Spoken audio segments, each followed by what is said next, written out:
Oke, bismillah. Assalamualaikum warahmatullahi wabarakatuh. Bismillahirrahmanirrahim. Alhamdulillahirabbil alamin. Wa bihi nasta'inu ala umurid dunya waddin. Allahumma salli wa sallim wa barik ala habibina wa syafi'ina Sayyidina wa maulana Muhammadin wa ala alihi wa ashabihi wa man tabi'ahum bi ihsanin ila yaumiddin. Bismillah. Mari kita mulai lagi ngaji kita di bulan September. Bulan ini kita bicara tentang estetika. Estetika itu kalau dalam filsafat bagian dari aksiologi. Dan kita filsafat itu kan sering disebut punya 3 ranah utama, kadang-kadang jadi 4 ditambah logika, yaitu ontologi, epistemologi, dan aksiologi. Aksiologi nanti ada 2, yang pertama etika, yang kedua estetika. Kadang-kadang estetika juga masuk dalam kajian filsafat yang namanya filsafat nilai, yang secara umum nanti orang melihat wilayah nilai yang harus digeluti manusia itu ada 3. Yang pertama nilai kebenaran, yang kedua nilai kebaikan, dan yang ketiga nilai keindahan. Keindahan itu estetik. Jadi hidup ini kita butuh benar, baik, dan juga indah. Jadi benar saja tidak cukup, harus baik. Makanya di banyak ngaji kan banyak tokoh, banyak ulama yang bilang bahwa kebenaran yang lewat jalan yang tidak baik itu nanti kontraproduktif. Jadi menasihati orang kok pakai maki-maki, nah itu berarti nilainya belum utuh, belum sempurna. Harus dengan nilai benar tapi sekaligus juga baik. Benar dan baik juga belum itu, sebenarnya masih ada yang terakhir, yaitu indah. Ya, indah ini kadang orang menyebutnya penyempurna. Nasihati orang itu bagus, tapi jalannya harus baik. Jangan pakai maki-maki misalnya. Akan sempurna kalau indah. Misalnya sambil nasihati, sambil dijak ngopi, itu kan lebih indah. Sambil ditraktir itu indah. Oke, gambarannya itu. Jadi hidup kita ada 3 level. Baik, yang pertama benar, yang kedua baik, yang ketiga indah. Cuma indah ini karena penyempurna sering tidak jadi perhatian. Kajian-kajian estetik itu agak minimal, termasuk di dunia Islam. Maka malam ini kita rame-ramekan dulu 1 bulan ini, siapa tahu ada yang tertarik. Dan ngaji kita ini ya bukan ngaji yang bisa mendalam sampai sedetail apa. Pokoknya anggap saja menginspirasi, kalian dapat wawasan apa. Kalau tertarik ya keluarlah, baca sendiri, belajar, perdalam sendiri. Tidak usah nunggu kapan temanya diangkat. Ya kamu kalau tertarik belajar, baca. Ngaji ini kan cuma mancing saja. Kalau kalian misalnya malam ini kita tokohnya Ismail Faruqi, ya mbak mungkin saya ngangkat semua yang berhubungan dengan beliau, termasuk tentang seni. Yang di bukunya Seni Tauhid itu bukunya tebalnya sekitar 300-an halaman. Itu nggak mungkin detail saya bawa ke sini semua. Saya ambil sepotong-sepotong yang sekiranya kalau saya sampaikan levelmu nyampe. Ya, karena kalau terlalu dalam kamu pusing juga. Itu pun kadang-kadang kamu juga pelongo aja ngomong apa. Ya, padahal tak hitung semoga nyampe. Kadang-kadang ya tidak nyampe juga. Oke, ya yang tertarik diperdalam. Dan ngaji ini tidak bernilai fatwa. Jadi kalian nggak harus harus ya enggak. Ini cuma belajar. Setuju boleh, enggak setuju boleh. Tapi kan kalian harus tahu. Oke, kita awali. Bismillah. Saya kasih judul Seni Tauhid, karena Ismail Faruqi sebenarnya judul Seni Tauhid itu dipotong dari bukunya beliau yang judulnya Cultural Atlas of Islam. Apa? Peta kultural Islam. Beberapa bagian akhir itu tentang seni. Terus mungkin sama penerjemahnya dipotong, yang bagian seni diterbitkan tersendiri dengan judul Seni Tauhid. Semoga kalian sudah baca buku ini. Kalau belum ya tidak apa-apa. Oke, malam ini saya bawa sedikit ya. Ismail Faruqi ini mungkin teman-teman kenalnya beliau tokoh yang menggagas dilakukannya namanya Islamisasi ilmu. Kapan-kapan ya kita angkat tema ini. Yang paling utama dan paling pokok dan dikenal tentang beliau memang tentang Islamisasi ilmunya. Beliau punya International Islamic Institution of Islamic Thought Triple IT. Jadi yang kita kenalnya di Malaysia, beliaunya di Indonesia juga ada. Dulu diawali pusatnya di Amerika. Jadi Syekh Ismail Faruqi ini kelahiran Palestina tahun 1921. Kebetulan tanggal lahirnya gampang diingat, beliau lahir 1 Januari 1921, nanti meninggalnya 1986. Triple IT itu didirikan 1980. Jadi 6 tahun didirikan, kemudian beliau meninggal. Kelahiran Palestina, nanti ketika Israel datang, banyak yang mengungsi. Beliau dan keluarganya nanti mengungsi ke Lebanon. Kemudian melanjutkan studi di Amerika di 2 universitas besar termasuk Harvard, nambah ilmu di Al-Azhar, kemudian di Mesir, kemudian ya beliau mengajar dan mendirikan institusi Triple IT tadi. Jadi kalau ilmunya tidak perlu diragukan lagi. Banyak gagasan-gagasan besar, banyak tulisan-tulisan yang beliau sumbangkan untuk umat Islam. Tidak usah takut, beliau komitmen keislamannya luar biasa, sangat kental.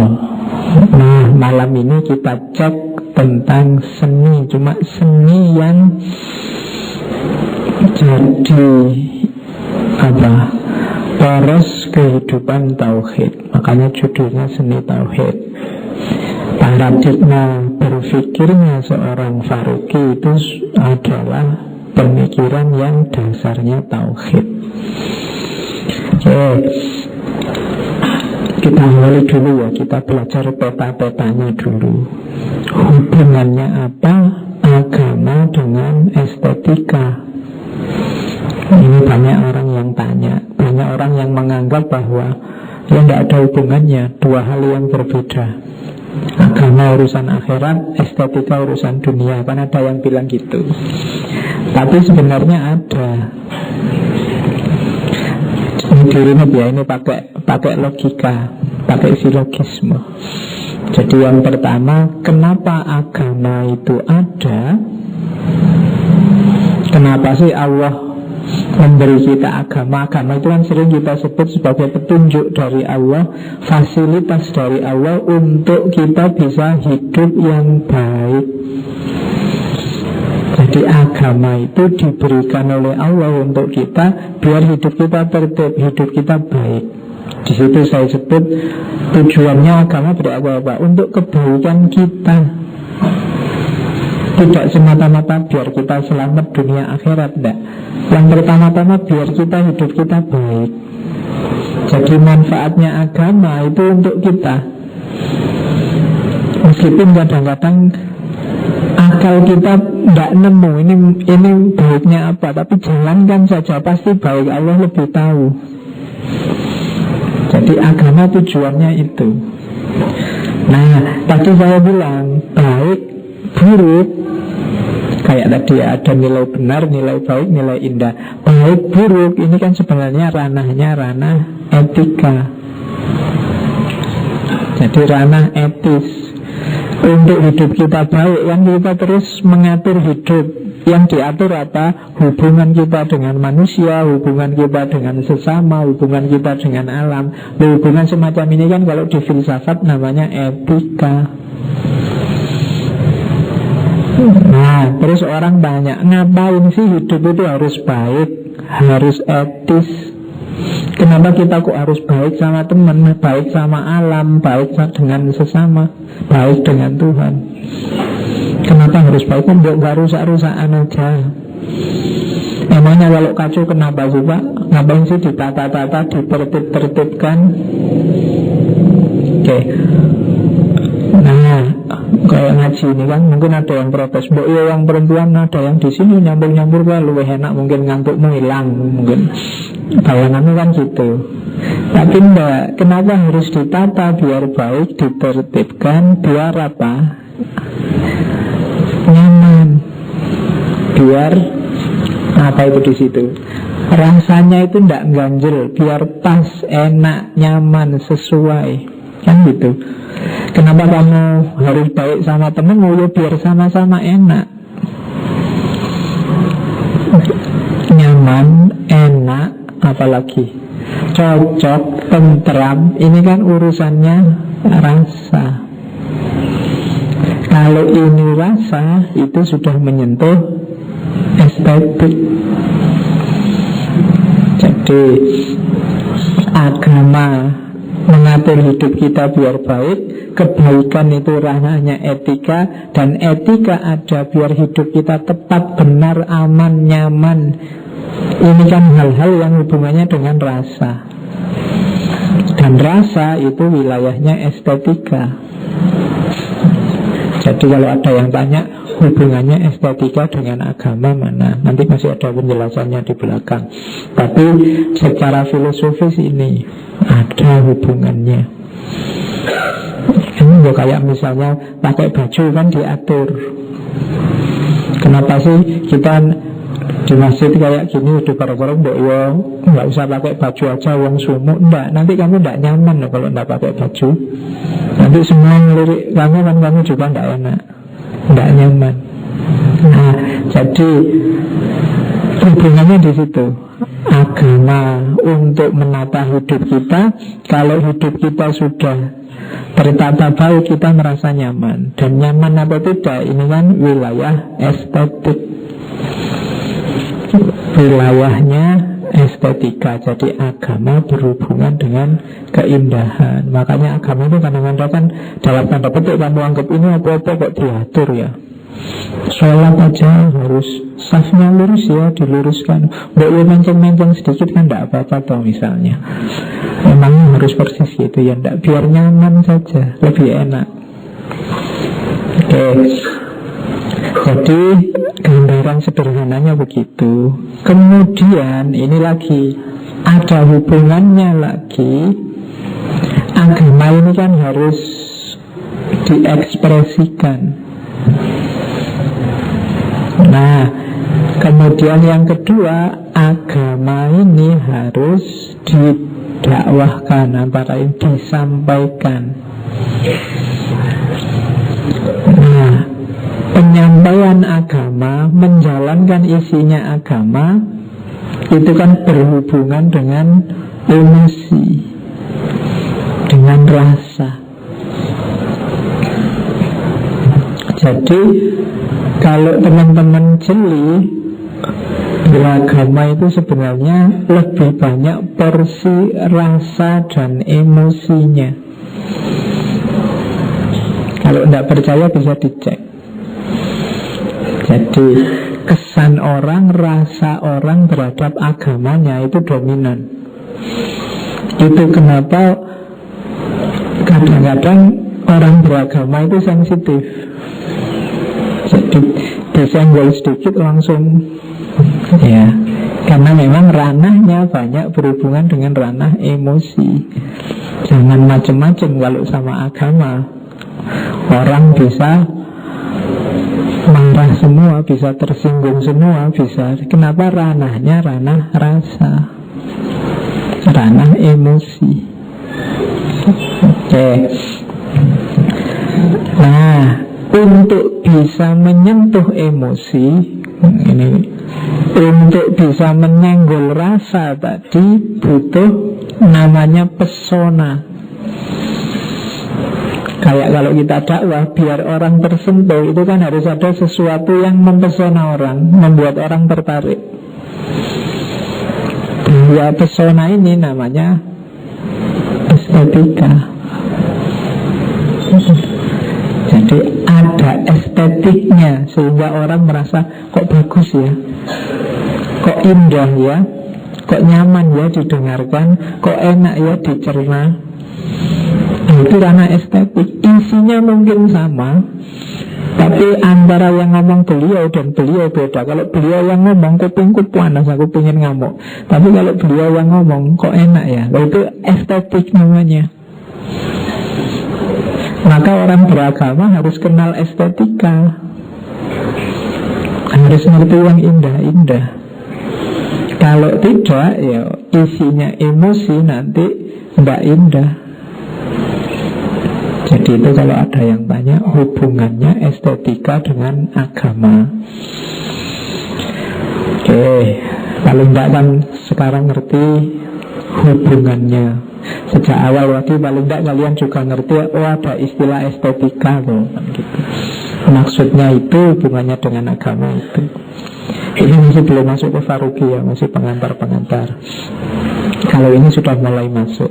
Jadi Faruqi itu kenapa sih pakai istilah tauhid? Karena bagi Faruqi tauhid adalah porosnya, pusatnya, worldview-nya seorang muslim. Jadi kata beliau, menurut pandangan beliau, umat Islam itu poros hidupnya harus tauhid. Dan tauhid itu tidak sekedar, kamu kan kalau ditanya apa sih tauhid itu, mengesahkan Allah, itu kan jawaban apalan. Ya, jawaban apalan. Sebenarnya yang enggak sederhana, iya definisinya itu dari wahada yuwahidu tauhidan. Tapi ketika kamu deklarasi tauhid, itu kan ada implikasinya. Implikasinya apa? Hidupmu juga harus bertauhid. Jadi ya pintu gerbangnya memang kamu syahadat, deklarasi bahwa Allah satu-satunya, Tuhan yang selain Allah semuanya bukan Tuhan. Tapi ini pintu gerbangnya. Setelah itu hidupmu warnanya harus warna tauhid. Dan katanya Ismail Faruqi, paling tidak ada implikasi-implikasi itu, termasuk nanti yang terakhir implikasi estetik. Implikasi yang pertama dari tauhid itu, ini hasil bacaan saya dari buku-bukunya beliau, adalah implikasi doktrinal. Itu dalam tanda kurung dualisme. Jadi orang bertauhid itu prinsip hidupnya dualistik. Dualistik itu hidup ini hanya ada dua variabel, yaitu khalik dan makhluk. Semua yang selain khalik adalah makhluk. Berarti semua makhluk levelnya sama. Satu-satunya yang ada di atas makhluk adalah Khalik.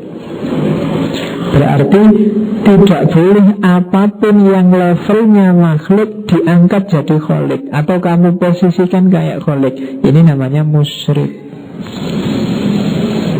Kamu pentingkan, kamu nomor satukan dalam hidupmu kayak Khalik. Tidak boleh. Ini namanya musyrik. Sepenting apapun hal yang kamu hadapi, harus tidak boleh menyalip nilai pentingnya Allah sebagai Khalik. Itu prinsip pertama. Apakah itu kuliahmu, apakah itu apa yang penting dalam hidupmu, apa kuliah, uang, pacar, apalagi. Tidak boleh ada yang kamu anggap penting melebihi nilai pentingnya Khalik. Itu prinsip doktrinal namanya. Jadi jangan mempertuhankan apapun bahasa lainnya selain Allah. Kalau tidak, meskipun wiridanmu syahadat tiap hari, hidupmu belum bertauhid. Kamu sebenarnya tidak bertauhid. Jadi kalau pakai teori skala, kalau pakai teori prioritas, itu Allah harus selalu prioritas nomor satu. Berarti orangnya bertauhid. Kalau belum, kalau Allah masih sering kalah, atau kamu kalahkan dengan kepentinganmu, berarti kamu belum bertauhid. Makanya sombong itu disebut syirik kecil, karena sombong memposisikan dirimu di atas makhluk yang lain. Sombong itu kan kamu merasa lebih besar dari yang lain, dari temanmu, dari tetanggamu, dari siapapun. Berarti kamu ada di atas makhluk yang lain. Sementara satu-satunya yang harusnya boleh di atas makhluk itu hanya Khalik. Berarti kamu memposisikan dirimu jejer sama Khalik. Makanya disebut kamu syirik. Kan aja sombong.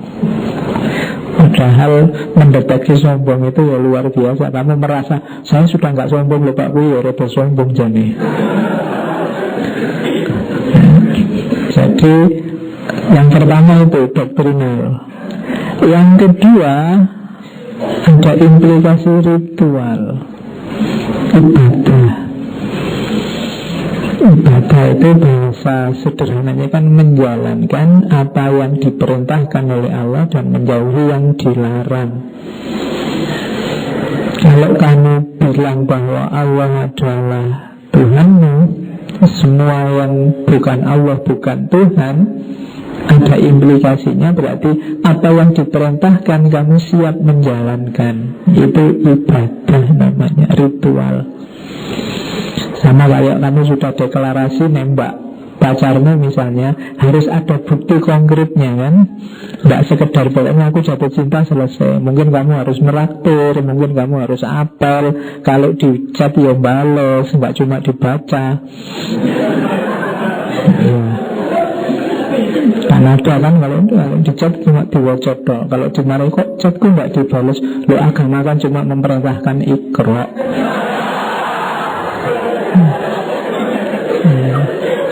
Jadi Al-Quran cuma memerintahkan Iqra, jadi bacalah, bukan balaslah. Makanya cuma tak baca. Oke. Nah, jadi yang nomor 2 implikasi ritual. Harus mau sholat, harus mau puasa. Kalau ada kemampuan harus mau zakat, mau haji. Itu menunjukkan bahwa kamu manut dengan perintahnya Allah, menunjukkan kamu memang benar tauhidnya, memposisikan Allah sebagai yang mengatur hidupmu, yang menguasai hidupmu. Kalau deklarasi Allah yang mengaturku, kok diperintah tidak mau, berarti tidak terbukti benar deklarasimu. Kayak pacaran tadi disuruh jemput nggak mau, apel nggak mau, chat nggak dibalas, berarti tidak serius. Yang kedua itu. Jadi kalau ada yang tanya kenapa sih Pak kalau kita masih sholat, menunjukkan kita serius bertauhid. Jawaban gampangnya itu. Terus yang ketiga, implikasi intelektual. Tauhid itu semakin berkualitas kalau kita semakin pintar, semakin tambah ilmunya. Tadi kamu belum tahu kalau sombong itu levelnya kayak orang musyrik. Sekarang kamu tahu, maka sekarang mungkin tauhidmu bisa lebih berkualitas. Kenapa? Ilmumu tambah. Jadi ada implikasi intelektualnya. Berarti kalau kamu ingin tauhidmu semakin bagus, tambahlah ilmumu terus, jangan bosan-bosan. Semakin orang pintar, semakin dia bisa menomorsatukan Allah. Ada teori, kalau Nur Khalis Majid itu menggunakan teori dalam Al-Quran, namanya teori taskhir. Alam semesta ini sebenarnya oleh Allah ditundukkan untuk manusia, untuk kita. Tapi sering-sering kita tidak serius mengelola alam atau belajar tentang alam, sehingga akhirnya yang terjadi kebalikannya, kita kalah oleh alam. Nenek moyang kita dulu mungkin karena takut sama laut, takut sama pohon misalnya, tidak ngerti teori-teori, tidak ngerti ilmunya. Ada yang sampai kemudian mempertuhankan laut, mempertuhankan pohon, mempertuhankan benda, karena belum tahu ilmunya. Begitu tahu ilmunya, oh kalau angin arahnya ke sini, gelombang anunya ke sini, saya harus begini. Oh kalau pohon besar sudah kayak gini, kapan waktunya ditebang, kapan tidak tahu sekarang. Tidak lagi ditaklukkan. Kalian kan kalau tidak ngerti ilmu kan mesti takluk. Misalnya kamu masuk, kayak kamu baca apa cerita KKN itu. Wah. Iya, karena kenapa kamu kalah di situ? Ya, biasanya karena kamu belum ngerti ilmunya, belum ngerti wawasan tentang segala hal di situ. Akhirnya ketika kamu takluk, kamu kalah. Kalau kamu kalah, kamu tidak bisa nomor satu, apalagi menomorsatukan. Akhirnya kamu tunduk. Kalau sudah ada kalah menang itu kan berarti ada atas bawah. Padahal tadi hierarkinya itu harusnya kita setara semua. Satu-satunya yang atas hanya Allah. Sama kayak kalian takluk dengan uang, takluk dengan harta, takluk dengan pasangan. Tauhidnya mesti tidak bisa utuh, tidak bisa sempurna. Maka di antara solusinya, belajarlah, tambah ilmu terus biar nggak kalah. Nah, itu implikasi intelektual namanya.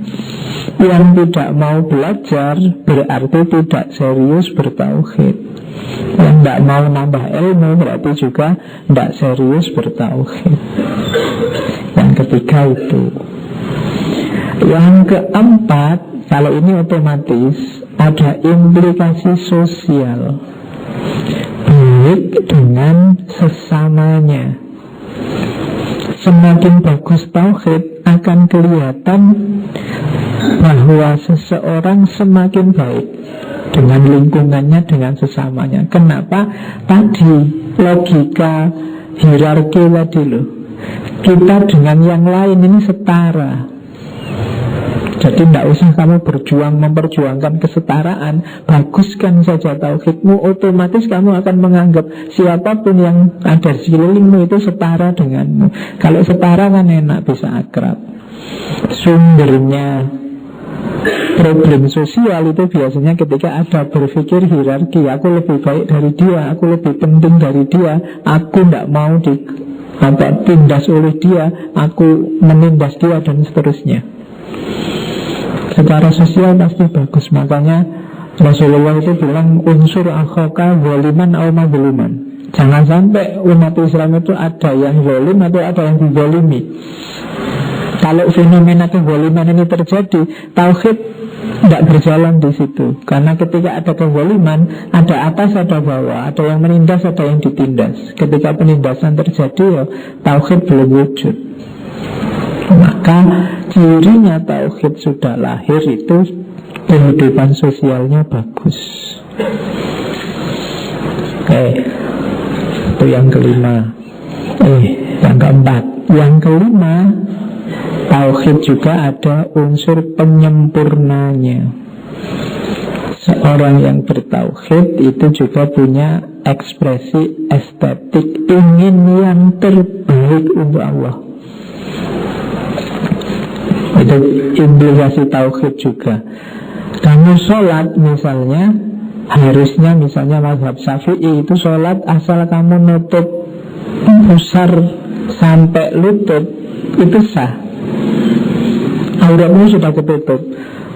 Tapi rasanya tidak pantas ya, rasanya tidak sopan ya kalau sholat hanya pakai itu, ya sah sih. Nah terus kamu nambahi, sudahlah pakai sarung, pakai jubah, pakai celana, biar kelihatannya lebih rapi, lebih sopan. Nah, itu namanya apa? Implikasi estetik. Kamu ingin mempersembahkan yang terbaik untuk Allah, kamu ingin memberikan yang paling bagus untuk Allah. Nah, itu namanya implikasi estetik. Makanya kalau zakat dicari yang paling bagus makanan pokoknya. Kalau memberi orang lain dicari yang paling kamu cintai. Itu berarti mempersembahkan yang paling bagus untuk Allah, apapun itu.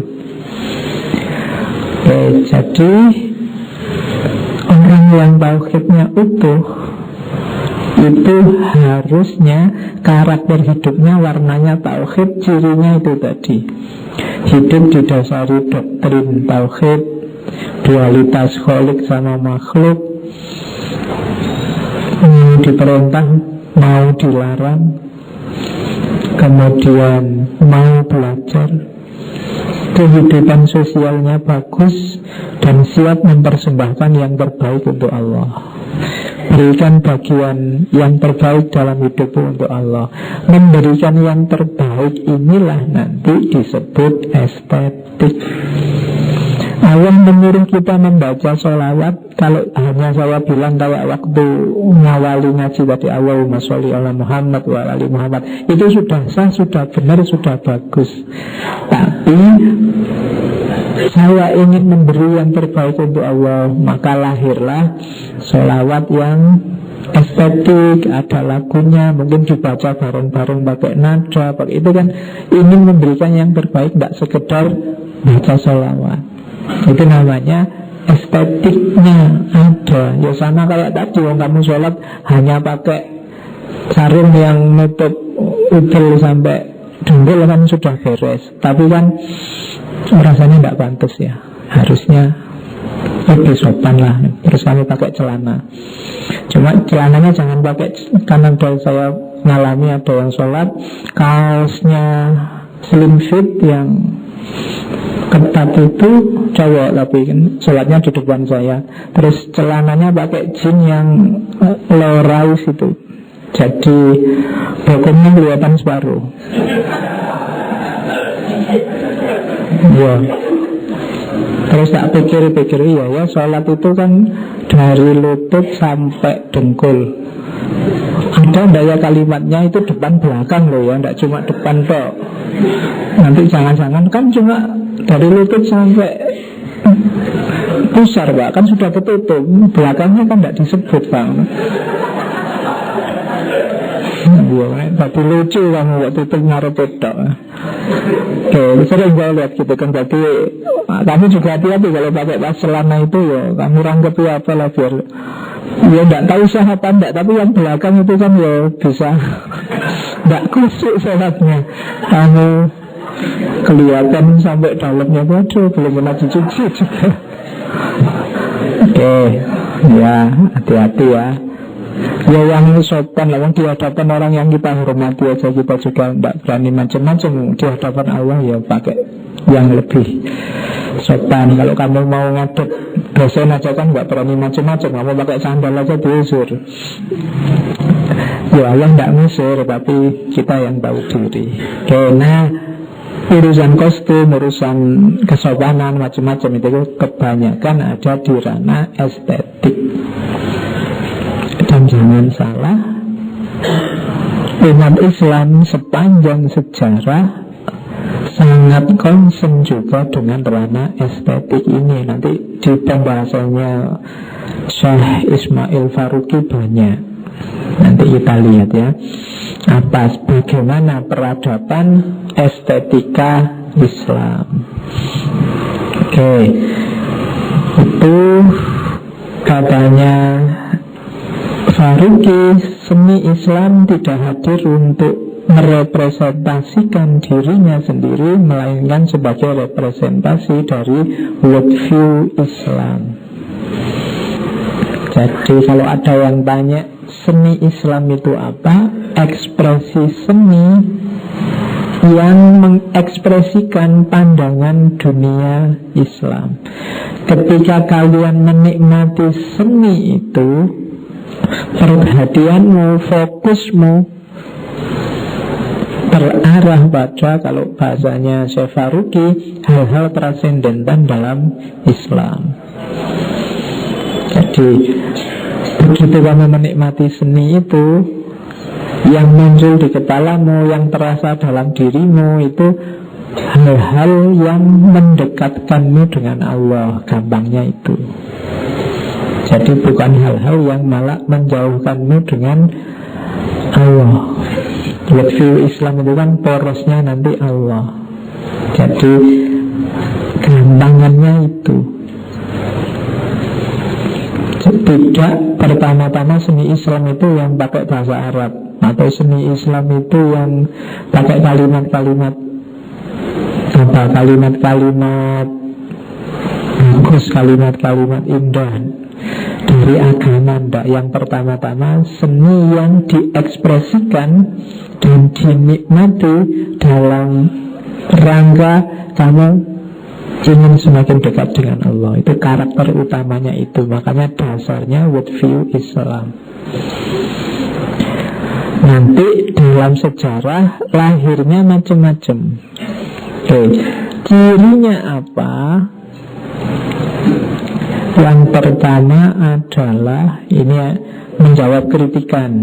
Imam Faruqi yang pertama beliau jawab kritikan. Banyak orang mengkritik seni Islam itu tidak berkembang, termasuk kan ada fatwa ini itu haram, alat musik haram, ya kayak gitu kan. Terus disimpulkan, oh berarti di dunia Islam itu seni tidak mungkin berkembang.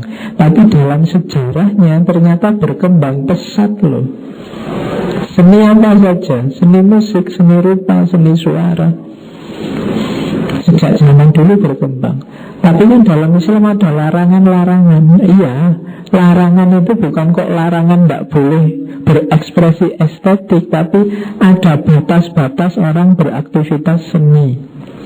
Misalnya, Islam menolak orang meniru objek naturalistik atau realistik. Kan kita sering dilarang bikin patung kayak gitu kan. Ada memang doktrin ini, ada hubungannya dengan ajaran Islam. Islam itu anti pemberhalaan, anti imitasi. Jadi gambar kok natural, kok realistik, itu katanya Syekh Faruqi dalam Islam tidak terlalu disukai. Kenapa? Tidak kreatif. Kalau cuma niru yang persis orang, tidak kreatif. Jadi ajaran Islam itu kalau dalam seni katanya Syekh Faruqi, anti imitasi, anti non kreatif. Termasuk tadi untuk menghindari pemberhalaan dan penyekutukan Allah dengan karya-karya yang dibikin, atau membuat orang terlena, tidak fokus lagi dengan Allah. Di sisi lain, ini menunjukkan seni Islam itu anti imitasi. Jadi ada persepsi dari beliau Syekh Faruqi, justru larangan-larangan seperti tidak boleh gambar persis, tidak boleh yang patung yang kayak manusia, itu katanya Syekh Faruqi, itu kan hanya Islam tidak suka salah satu mazhab seni, mazhab naturalistik sama realistik. Bukan berarti tidak boleh seni. Buktinya apa? Sepanjang sejarah banyak sekali kreasi-kreasi seni yang lahir dan kreatif. Jadi berarti apa? Umat Islam harus kreatif. Dan tidak sekedar niru. Kalau ada orang bisa gambar orang persis, tidak luar biasa, orang cuma niru aja kok. Bikin yang lebih kreatif. Nah itu tafsirannya Syekh Faruqi. Jadi ini sebenarnya bisa kita pakai untuk banyak hal ya. Jangan dikira kalau kamu dilarang-larang itu terus kamu dibatasi. Tidak, itu justru tantangan buatmu. Kamu bisa kreatif, tidak? Mengatasi larangan-larangan itu, tapi ekspresi dirimu tetap keluar. Ketika dilarang harus pakai sepatu, dilarang pakai sandal, kan kamu bisa kreatif. Ini gabungan antara sepatu dengan sandal. Atau kamu pakai sepatu tapi belakangnya kamu injek, itu ya lumayan menyiasati aturan. Oke. Jadi jangan salah, ketika ada larangan-larangan bukan berarti kok terus kita dibatasi, tapi memang ada visi di balik itu. Misalnya tadi karena kita anti pemberhalaan, atau ada targetnya apa? Biar kita kreatif, tidak sekedar mengimitasi. Nah itu jawabannya Syekh Faruqi. Jadi kita tidak boleh cengeng. Dilarang ini, oh ya kreatif. Gimana caranya? Tidak begitu tapi tetap berkarya. Oke. Nah terus inilah 6 karakter seni Islam menurut Syekh Faruqi.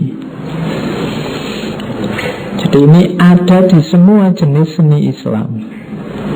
Yang pertama apa? Abstrak. Jadi seni Islam itu sering-seringnya abstrak. Abstrak itu kayak tadi ya, tidak mau yang hanya imitasi. Kalau pakai bahasa di bukunya, denaturalisasi.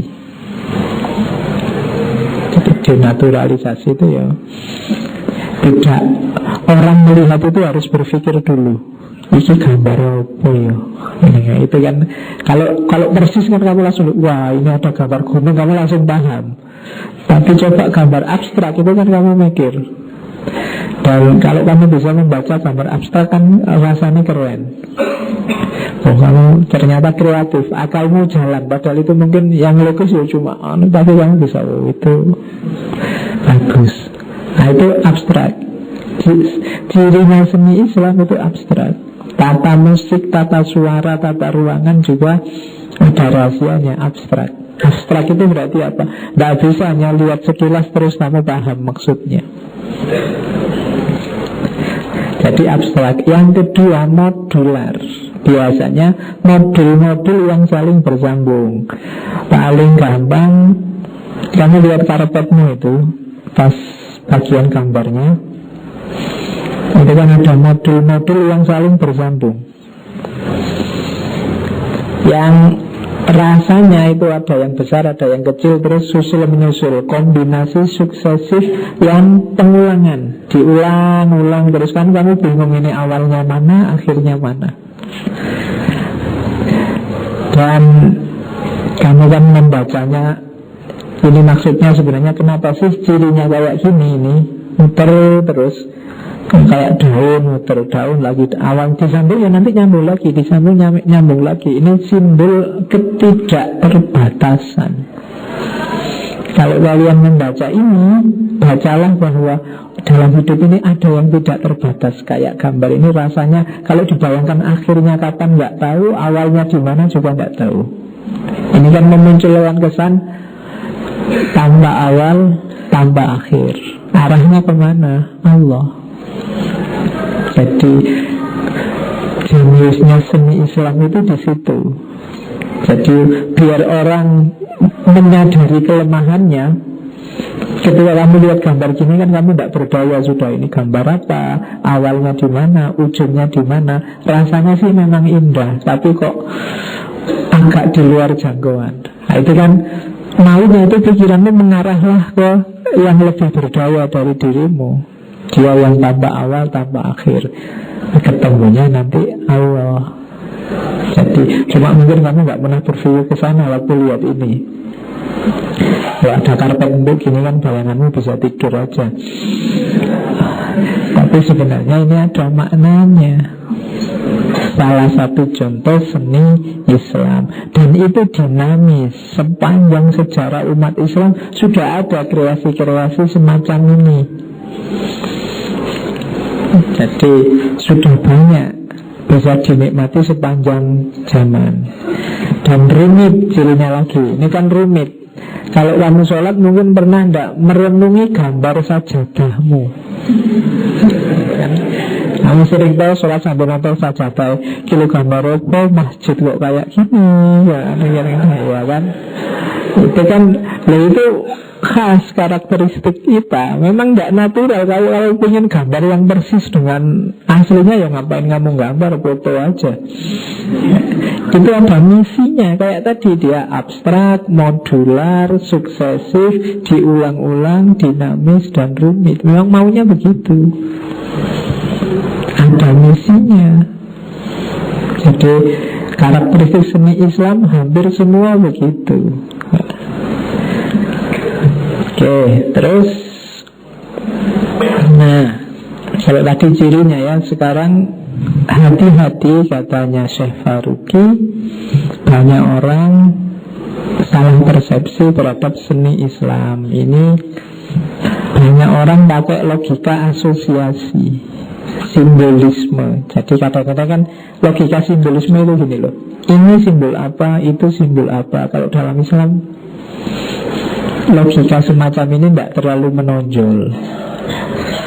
Setiap hal kalau dalam Islam, katanya Syekh Faruqi, itu fungsional.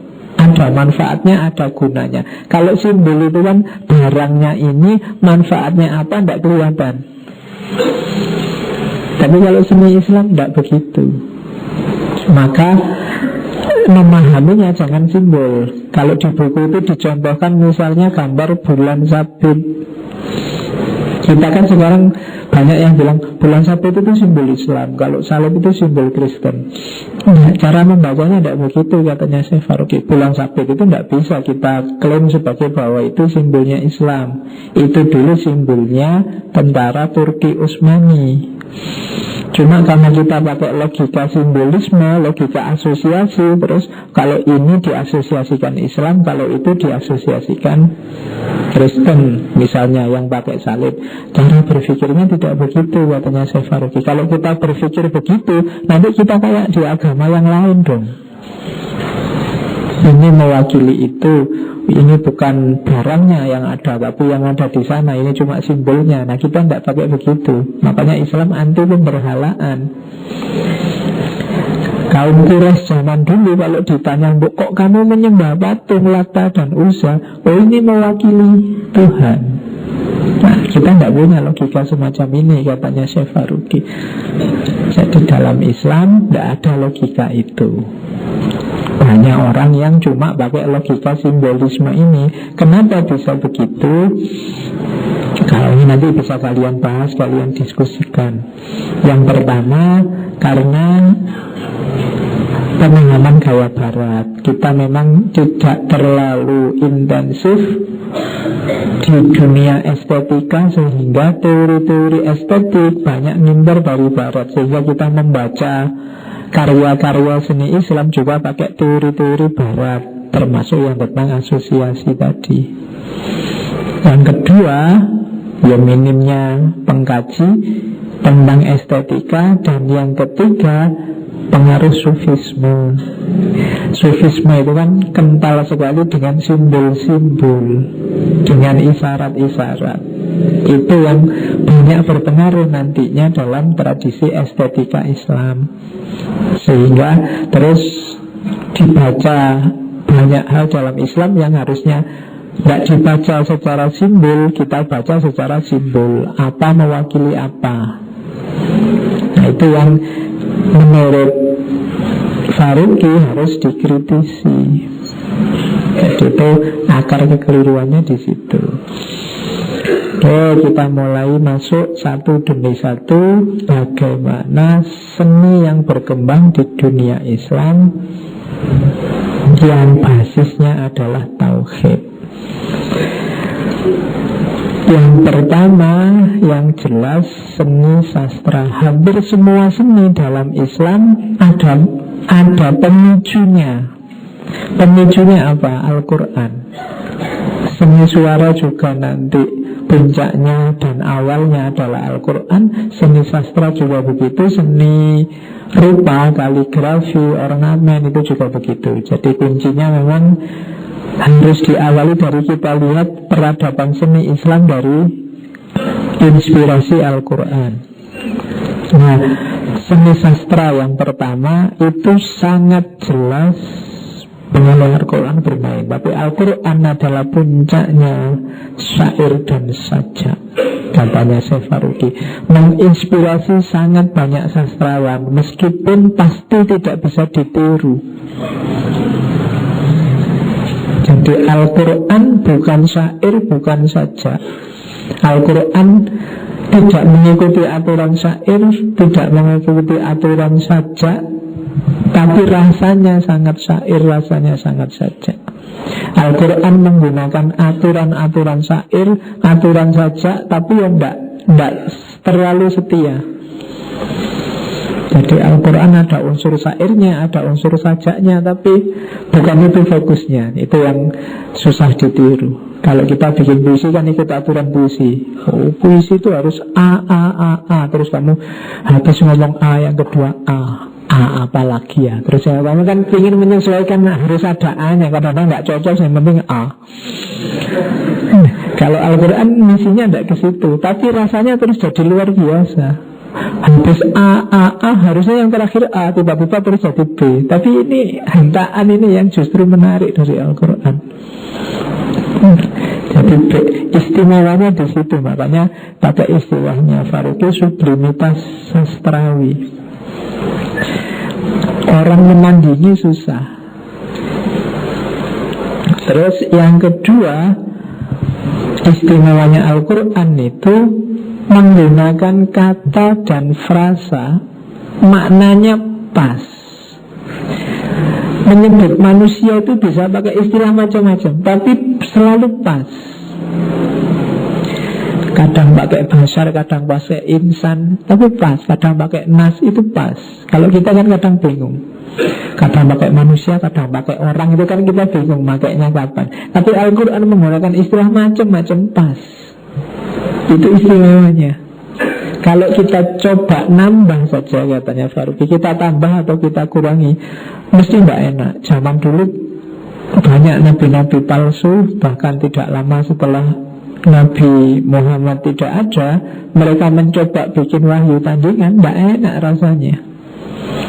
Al-Quran ada surat Al-Fil, dengan yang surat Alam Taro itu ditandingi oleh Musailamah bikin surat tentang kodok, kata. Apa kata itu, wama adro, wama dan seterusnya. Itu kan rasanya lucu. Tapi kalau Al-Quran yang bilang tentang gajah, itu kan rasanya luar biasa. Jadi itu istimewanya, sublimitas sastrawi yang kedua. Al-Quran itu kan macam-macam. Kadang ngomong nyamuk segala itu. Kalau kamu ngomong nyamuk kan rasanya sepele. Tapi kalau Al-Quran yang menyampaikan, tidak. Inna allaha la yastahi ayadriba masalam ma fa'udatan. Allah tidak malu untuk mengambil contoh seekor nyamuk. Itu kan kalimatnya sudah provokatif. Allah tidak malu loh untuk ngambil contoh nyamuk. Itu kan menggugah pikiran. Iya ya, Allah tidak malu ya. Itu kan kalau kamu kan mungkin agak susah merancang kalimat semacam itu. Itu yang disebut sublimitas sastrawi. Oke, kemudian frase kata-kata dalam Al-Quran itu kadang saling cocok, kadang saling kontras, tapi indah. Afala yang zuruna ilal ibili kaifa khuliqat wa ilal, dan seterusnya. Itu kan rasanya indah. Tentang gunung, tentang tiba-tiba ngomong apa, tapi rasanya indah. Jadi tidak Kok ndak enak? Kalau kamu kan kayak makalahmu itu habis ngomong apa, tiba-tiba ngomong apa, kan ndak enak. Iya, di depan cerita apa tiba. Kalau makalahmu seorang baca jengkel, tapi Al-Quran itu loncat-loncat, tapi indah, tapi enak. Itu yang disebut dia sublim, puncak, tidak bisa ditiru. Kalau kamu tiru tidak cocok pasti tidak enak. Jadi itu namanya sublimitas sastrawi. Terus ada lagi kata-kata frase Al-Quran itu ringkas tapi maknanya luas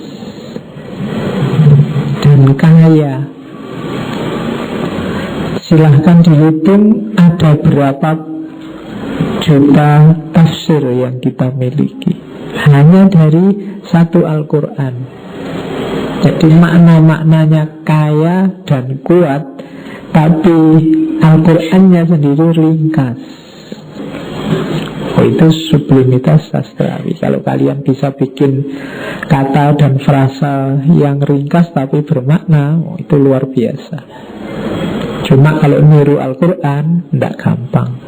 Al-Quran kan di beberapa ayat menantang kita. Kalau kamu mampu faktu bisuratin, bikin satu surat, bikin satu ayat. Karena memang susah. Kemudian perumpamaan-perumpamaannya, konjungsi, disjungsi, konsep dan petunjuknya sangat indah, sangat mudah untuk dibaca. Tidak bosen loh kamu baca Al-Quran itu. Ya kalau males sih ya saya akui. Cuma kalau bosen pasti tidak. Kalau kamu suka pasti tidak bosen. Kalau bosen kamu ulang-ulang mesti sudah capek. Ngapain dibaca lagi? Yang kemarin kayak gitu sudah pernah, kan enggak? Ya, kalau malas baca sih urusan lain ya. Tapi yang kalau kamu baca bolak-balik ya rasanya indah. Kadang-kadang kamu nemu makna. Itu yang kemarin-kemarin tidak tahu. Saya itu sering kalau lagi ada apa yang harus diselesaikan kok ruwet, baca Quran aja. Kadang-kadang tiba-tiba terinspirasi dari ayat tertentu. Iya ya. Kok ayat ini kelewatan lama ya, harusnya sudah saya ingat-ingat sejak dulu, tapi baru sekarang kebaca lagi. Mungkin ayat yang sama sekarang menimbulkan kesan yang berbeda dibandingkan dulu gitu. Jadi makanya kadang-kadang ada imam itu nangis padahal ayatnya sebenarnya bukan ayat sedih. Mungkin dia menangkapnya secara sedih, versi pengalaman hidupnya masing-masing. Itu istimewanya Al-Quran. Ada yang baca ayat kiamat terus menangis. Ada yang baca ayat tentang apa, kelemahan manusia terus menangis. Ada yang macam-macam. Ya, jadi itu sublimitas sastrawinya Al-Quran. Kemudian perumpamaan-perumpamaannya kan banyak. Kan ada itu perumpamaan tentang semut yang berjalan di atas batu di malam hari. Itu susah membayangkannya, tapi itu menunjukkan kegelapan yang tidak bisa diketahui ada apa di situ. Oke. Komposisi Al-Quran selalu tepat, terjalin dengan baik, tersaji dengan indah, bagaikan karya seni yang sempurna. Gayanya kuat, empatik. Empatik itu maksudnya apa? Kalau kamu baca Al-Quran, seolah-olah Al-Quran itu ikut merasa yang kita rasakan. Dia selalu memberikan jawaban, halus dan peka. Bisa dipakai untuk masa lalu, masa kini maupun yang akan datang. Sifatnya, makanya ada istilah soleh likuli zaman wa makan. Itu karakternya Al-Quran. Terus sublimitas sastrawi juga. Kalau tadi kan yang sifatnya sajak dan puisi, kalau ini naskah Al-Quran tidak sistematis, tidak kronologis, karena Quran bukan reportase, bukan historiografi. Tapi tujuannya apa sih? tujuannya menggugah, menuntun. Kadang-kadang ada kayak bentaan, kadang-kadang ada kayak rayuan, kadang-kadang ada cerita dongeng, kadang-kadang ini karena memang logikanya orang nonton kan begitu. Petunjuk itu kan begitu. Kalau menghadapi yang nakal-nakal dikasih tahu kok ndak manut-manut, ya rasanya kayak agak membentak sedikit, kalah atau pakai bentak-bentak sedikit, atau huruf-huruf yang berpotong-potong itu alif lam mim, alif lam ra, itu kan membuat kita konsentrasi, fokus lagi ke situ. Itu gayanya Al-Quran. Jadi dari sisi perpuisiannya, dari sisi sastranya, ya Al-Quran luar biasa dan menginspirasi banyak ulama untuk juga bersair, bersajak. Karena memang sesuatu yang disampaikan dengan indah, ini kan estetik, itu biasanya lebih menyentuh jiwa. Kamu cuma bilang I love you dengan bikin puisi cinta 3-4 baris, itu kan rasanya beda. Kamu kasih puisi ke pasanganmu dengan hanya kamu omongi biasa, itu kan beda. Kamu cuma bilang I miss you dengan bilang malam ini rasanya ada yang berdesir di dadaku, kan ya. Wajahmu datang mengganggu, tidak pergi-pergi, ini kan rasanya beda gitu. Ya, makanya para ulama itu sering kalau pas bagian-bagian penting diulang penjelasannya dengan syair atau sajak. Imam Syafi'i waktu cerita tentang bagaimana hafalannya yang buruk, kemudian kuncinya adalah jangan banyak maksiat. Sebenarnya kan tinggal bilang bahwa ternyata untuk biar hafalanku tidak mudah hilang, aku jangan banyak maksiat. Memang gitu kan selesai. Tapi beliau pakai syair.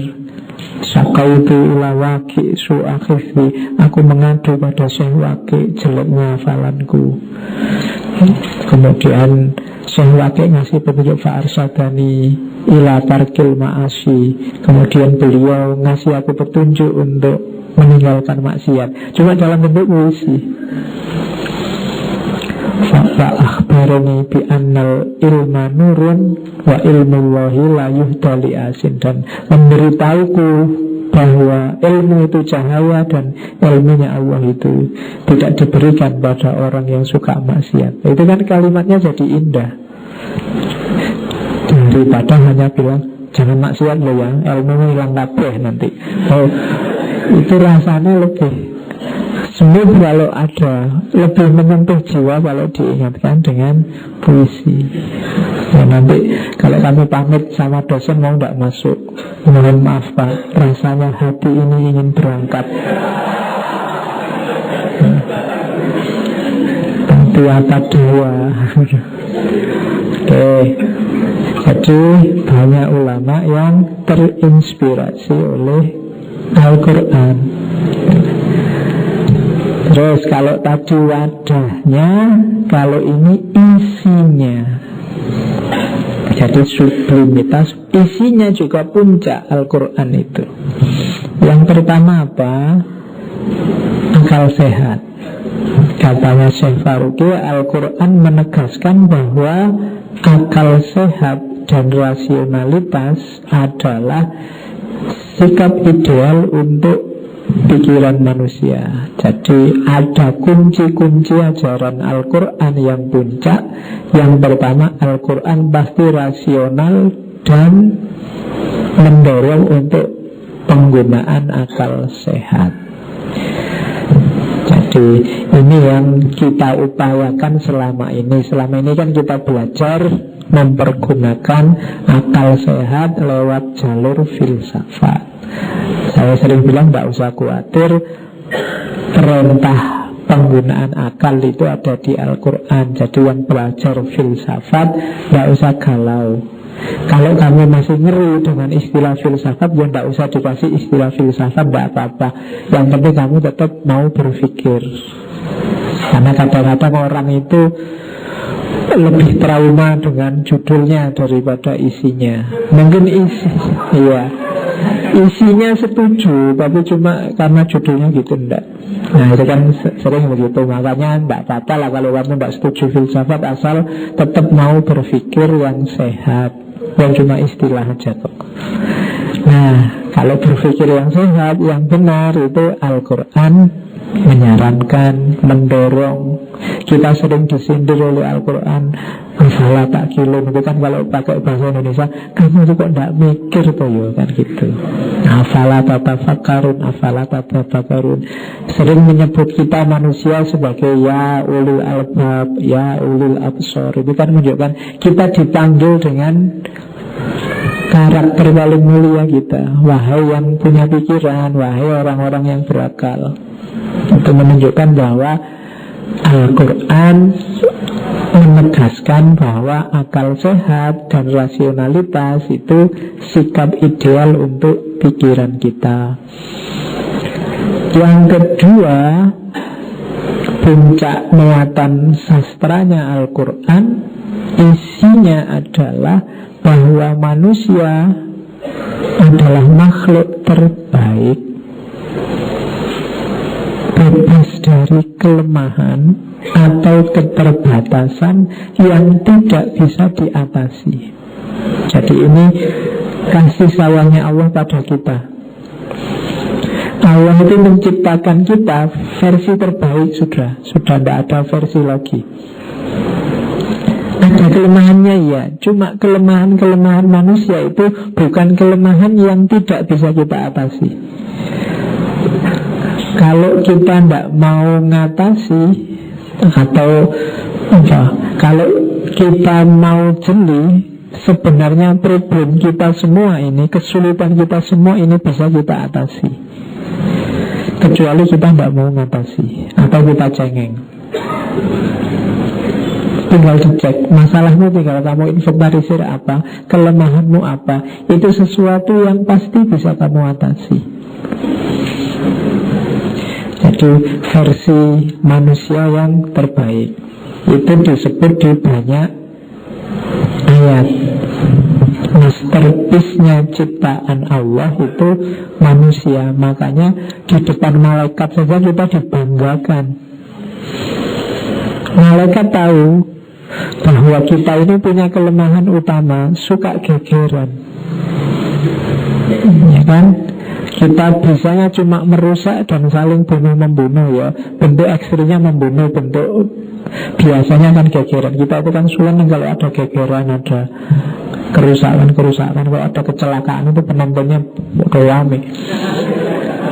Ya, kita itu rada hobi. Kalau ada orang gegeran tuh yang lain ikut ngerubung, pengen lihat. Kadang manas-manasi juga. Nah, itu tipe, itu sudah diramal oleh malaikat. Tapi Allah sudah tahu, makanya Nabi Adam dibekali seandainya toh itu kelemahan, tapi bukan yang tidak bisa diatasi. Makanya sebelum diturunkan ke bumi, Nabi Adam diberi wa'allama adamal asma'a kullaha, dikasih bekal untuk hidup di muka bumi. Jadi kita punya alat untuk mengatasi masalah kita pasti. Dan masalah yang diberikan pasti masalah yang bisa kita atasi. La yukallifullahu nafsan illa wus'aha. Allah tidak mungkin ngasih ujian yang tidak bisa kita atasi, di luar kemampuan kita. Pasti bisa. Mungkin kita kurang jeli saja melihat peluang solusinya. Terus yang ketiga, Al-Quran itu memberkati dan mendorong proses hidup dan memandang pengekangan terhadap hidup sebagai tidak sehat dan tidak baik secara moral. Maksudnya apa? Di antara makna-makna puncaknya Al-Quran adalah kita disuruh hidup dalam tanda petik ya. Kita ini punya tugas di muka bumi ini, sebagai Abdullah juga sebagai Khalifatullah. Nah, untuk bisa menjalankan tugas ini kita harus hidup. Al-Quran juga sangat mendorong kita untuk hidup dengan segala fasilitas tadi. Maka Islam kayak kemarin waktu sesi fitrah ya, sangat benci orang yang misalnya menyiksa dirinya.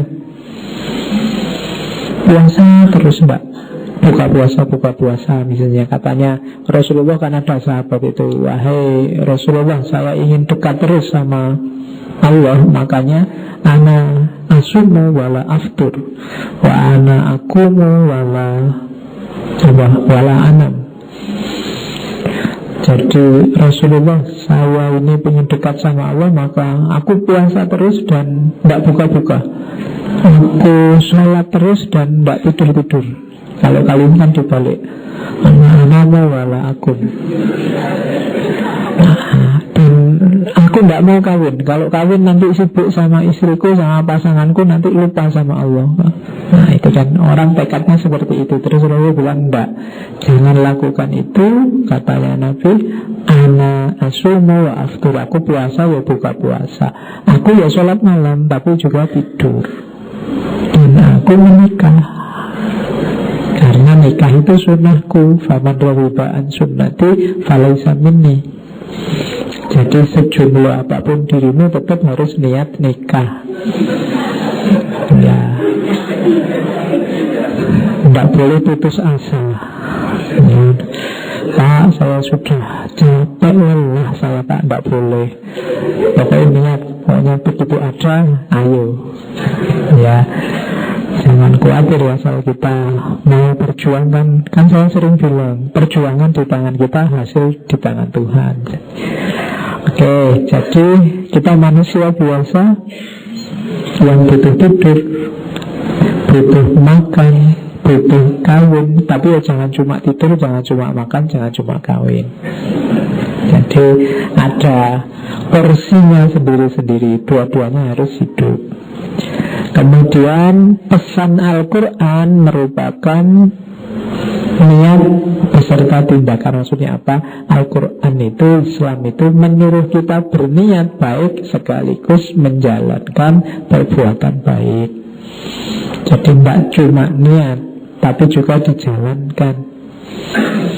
Kan banyak kita yang berhenti di niat atau langsung jujuk ke tindakan. Tidak, dua-duanya penting. Diniati dulu, innamal a'malu binniyat. Makanya di kalimat selanjutnya hadis itu kan, faman kana hijratuhu ilallahi wa rasulihi fa ilallahi wa rasulihi. Kalau niatmu, hijrahmu untuk Allah dan Rasulnya, ya kamu akan dapat Allah dan Rasulnya. Kalau niatmu hanya terbatas pada pasangan hidup, pada perempuan yang ingin kamu nikahi atau harta, ya dapatnya kamu cuma itu. Maka ya niat, ya tindakan. Ya termasuk, ya kan kalimatnya bagus, faman kana hijratuhu ilallahi wa rasul. Sekarang kan banyak orang yang melakukan hijrah. Bagus hijrah, cuma harus diatur di awal niatnya. Sebenarnya kita semua harus hijrah. Kita tidak boleh tidak hijrah. Umat Islam itu disuruh yaumuhu khairun min amsihi. Yaumuhu khairun min amsihi itu berarti apa? Kita harus setiap hari harus mau hijrah, selalu lebih baik, lebih baik. Jadi hijrah itu bukan sekali proses selesai. Bukan kok saya sudah hijrah Pak, enggak. Besok hijrahnya lagi, besok lusa hijrahlah lagi. Kenapa? Kamu harus selalu lebih baik. Kenapa harus selalu lebih baik? Karena kebenaran, kebaikan yang kamu pahami hari ini bukan yang paling sempurna, karena kita manusia ini terbatas. Besok mungkin ada wawasan baru, ilmu baru, tambahan pengetahuan baru, ya kita harus berubah. Terus berubah lagi. Jadi hijrah itu ya proses yang tiada akhir, bukan proses sekali jalan selesai. Saya sekarang sudah hijrah Pak, sudah pakai jubah terus enggak, belum.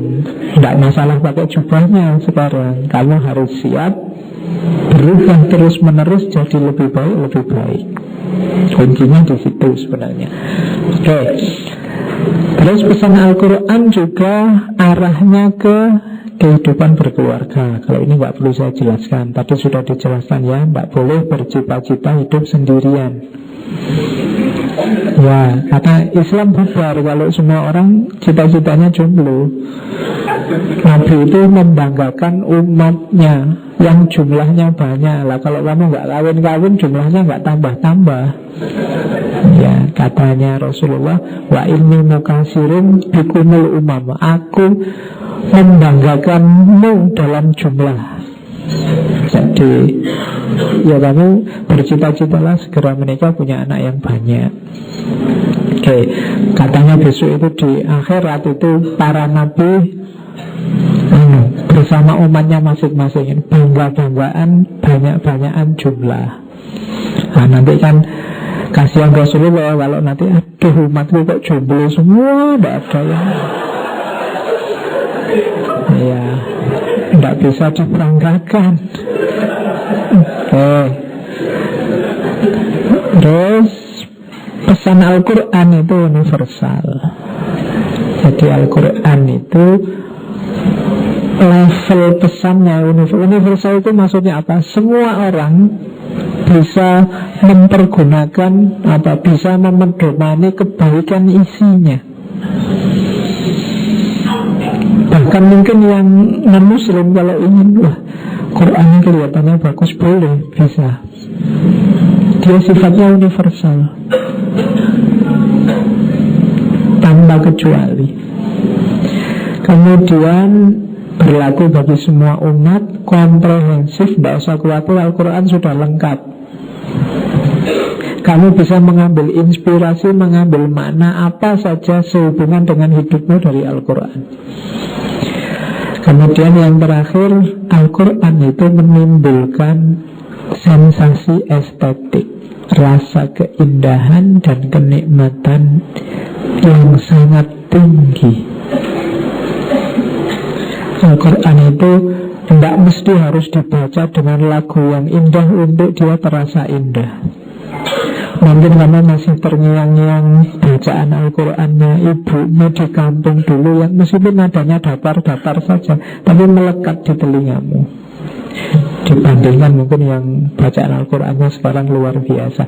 Itulah indahnya Al-Quran. Mungkin ada anak kecil-kecil TPA yang ngajinya masih ngeja, yang masih agak, tapi rasanya juga indah didengarkan. Makanya nikmatilah Al-Quran. Kadang-kadang anak-anak yang kecil-kecil itu tidak harus dipaksa segera hafal, segera, tidak apa-apa. Biarkan mereka menikmati Al-Quran dulu. Diawali, kalau dulu saya kecil tidak ada Iqra, yang ngajinya pakai qawaid. Nah tadi itu yang A-I-U, Babibu, terus An-In-Un, Tan-Tin-Tin, kayak gitu. Ada rasanya, rasa berhurufnya itu bisa merasuk. Oke, ya kecuali yang kalian sudah tua tidak bisa ngaji, ya cepat-cepat belajar, tidak usah nunggu, kan dinikmati dulu Pak, itu tidak usah. Ya kalau kamu sudah kelewatan waktunya. Oke, jadi itu indahnya Al-Quran. Jadi ini inspirasi sastranya, dan sebenarnya panjang itu urainya bagaimana perkembangan seni sastra di dunia Islam. Cuma tidak mungkin saya jelaskan di sini, yang itu sejarah, kalian harus membaca sendiri. Terus termasuk kaligrafi. Nah, seni kaligrafi ini ya, kalian sudah ngerti lah dahsyatnya seni kaligrafi di dunia Islam. Semoga ada yang ahli di sini, atau paling tidak kalian bisa lah ya nulis Arab. Kalau tidak bisa ya latihan. Paling tidak bisa nulis Bismillah lah. Kalau di penjelasannya Syekh Faridi, seni kaligrafi itu ada 5 model. Itu saya bikin lingkaran-lingkaran. Lingkaran paling tengah, paling inti itu yang biasanya paling bisa dipertanggungjawabkan. Semakin keluar, semakin macam-macam, itu semakin kita harus hati-hati. Jangan-jangan spirit Al-Qurannya sudah hilang. Yang paling dasar itu tradisional. Jadi seni kaligrafi tradisional, yang standar kalian baca Al-Quran, buka Al-Quran itu ya modelnya tradisional. Kalau zaman dulu yang paling awal muncul dikenal model hot kufi. Cuma yang sekarang kalian baca di Al-Quran itu kebanyakan model naskhi. Itu yang tradisional. Ada lagi model atasnya lagi namanya figural. Kalau figural itu mungkin kalian kalau buka Al-Quran, di pinggir-pinggirnya ada ornamennya, ada lukisannya, ada kayak pinggirannya apa sajadahmu, itu namanya figural. Figur-figur yang biasanya jejer sama khot. Atau kadang-kadang di model ada orang nulis bismillah dengan model cangkir, atau nulis sahabat, kan banyak itu sahabat digambar kayak orang. Ya kan kalian sering lihat itu masih lumayan, masih dekat dengan khot aslinya.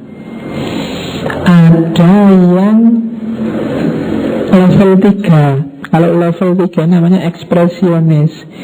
Ini harus agak hati-hati, karena ekspresionis itu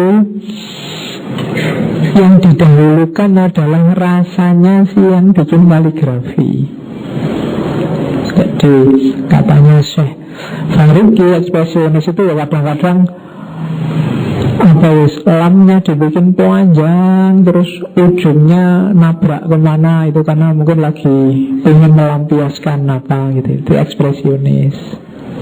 Cuma nulis baknya dibikin panjang, terus sinnya hilang, terus memnya bulatnya besar gitu kan. Jadi pokoknya yang berkecamuk dalam diri sih bikin khot dilampiaskan. Ini ekspresionis. Tidak apa-apa, cuma jangan sampai kehilangan visi keislaman, visi kaligrafinya. Semakin ke atas semakin jauh. Ada lagi yang lebih jauh lagi. Selain ekspresionis ada simbolik. Simbolik ini lebih jauh lagi. Ada orang itu yang bikin kaligrafi dengan makna sendiri. Misalnya ada apa ya, dulu waktu kita ngaji Sosro Kartono misalnya diambil alifnya saja, terus alif ini adalah maknanya A, B, C, D. Ada yang model itu. Mungkin nulis Muhammad terus dengan makna simbolik, memnya apa, haknya apa, mem yang depan apa, dal apa. Ini jadi sudah tidak sesuai dengan misi awalnya.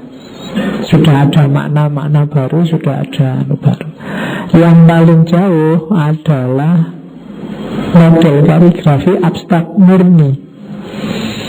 Ini kadang-kadang sudah kamu nggak ngerti dia mau nulis apa, atau bukan Al-Quran lagi.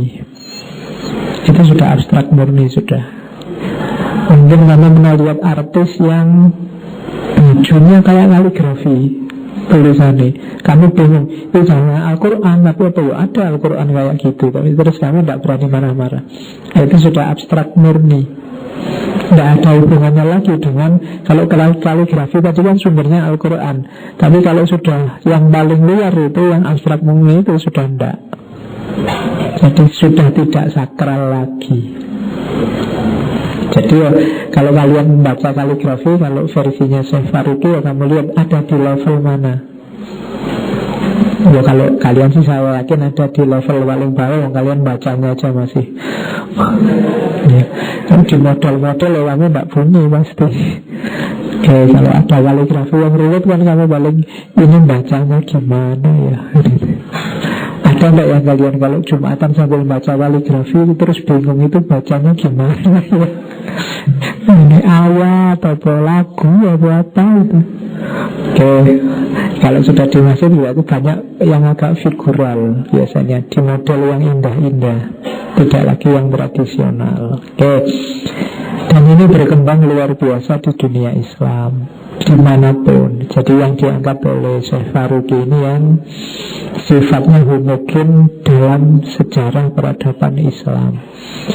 Terus ornamentasi ini yang banyak dijelaskan sehubungan dengan 6 ciri tadi itu ornamentasi, termasuk seni arsitektur, tata ruang, macam-macam. Jadi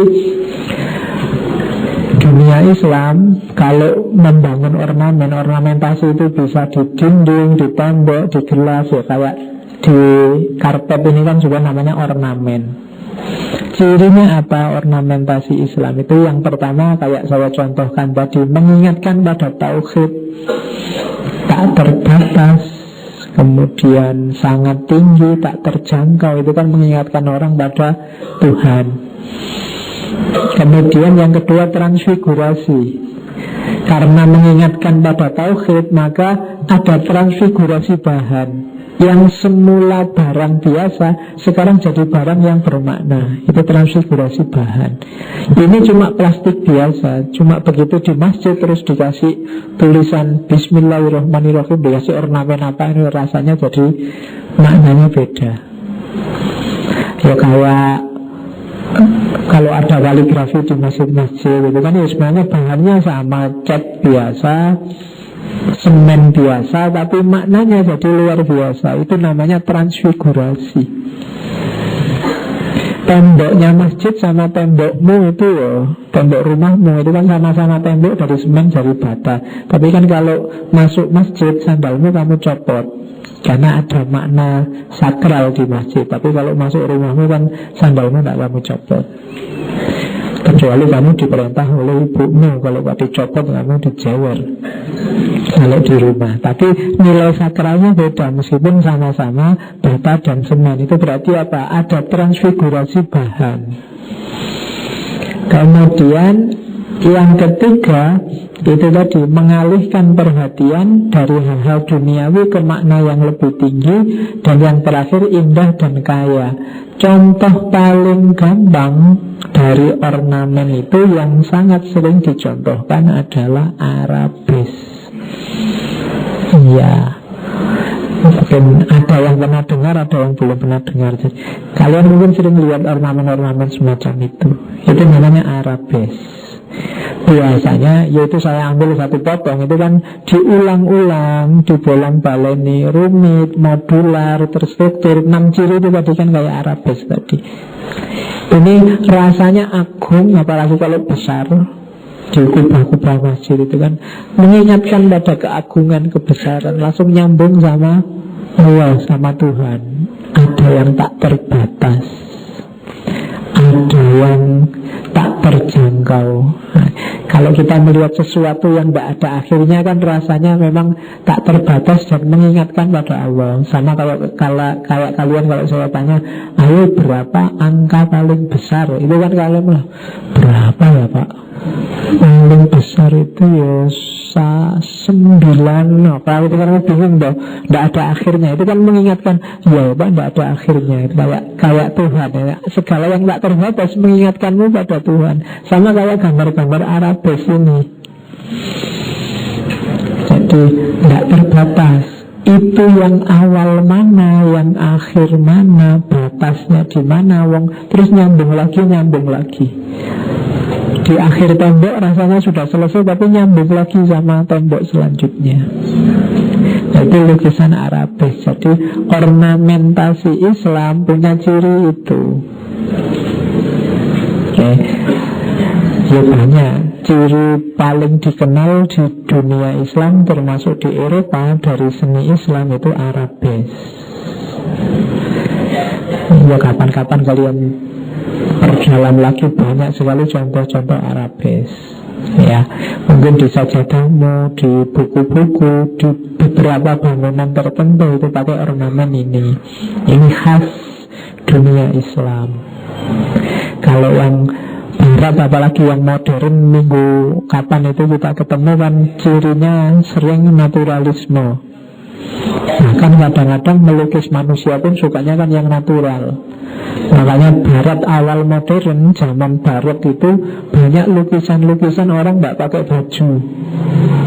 Kalau kalian lihat lukisannya Khalil Gibran misalnya, kan sering dia lukis orang nggak pakai baju, karena logikanya logika naturalisme, logika orang itu yang paling sejati, yang murni, ya yang apa adanya.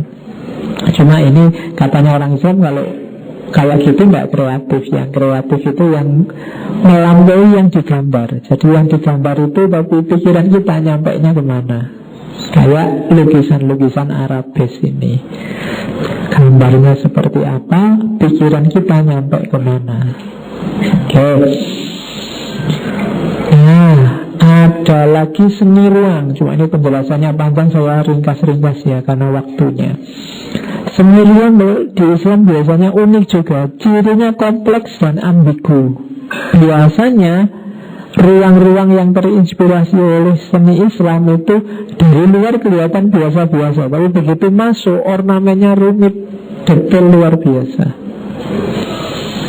indahnya luar biasa. Kalau kalian lihat tipe rumah-rumah Timur Tengah kadang-kadang gitu, dari luar itu kayak cuma kotak-kotak biasa, tidak menarik, tapi kalian masuk ke dalam, isinya indah, mewah, luar biasa. Itu sebenarnya logika, cara berpikir, pengajaran bahwa at-taqwa hahuna, kalau katanya Syekh Faruqi. Jadi indahnya takwa itu di sini, di dalam. Kayak rumah, kalau dilihat dari luar biasa-biasa, tapi jangan lupa manusia itu taman indahnya ada di dalam. Manusia kalau dilihat dari luar sama semua. Kalian ini podo kabeh, podo, hidungnya, lubangnya dua, matanya dua, mirip. Tidak terlalu indah, biasa saja kalau dilihat fisiknya. Tapi keindahannya ada di dalam. Dan ini menginspirasi seni ruang.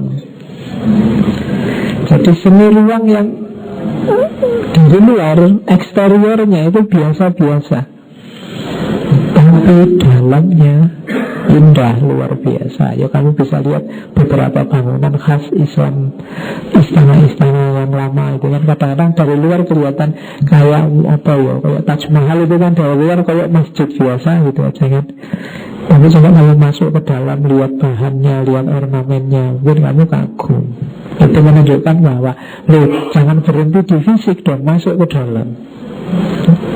Jadi ruangan juga kadang-kadang menentukan. Ya, kayak kalian ke masjid ini kalau difoto dari luar biasa-biasa.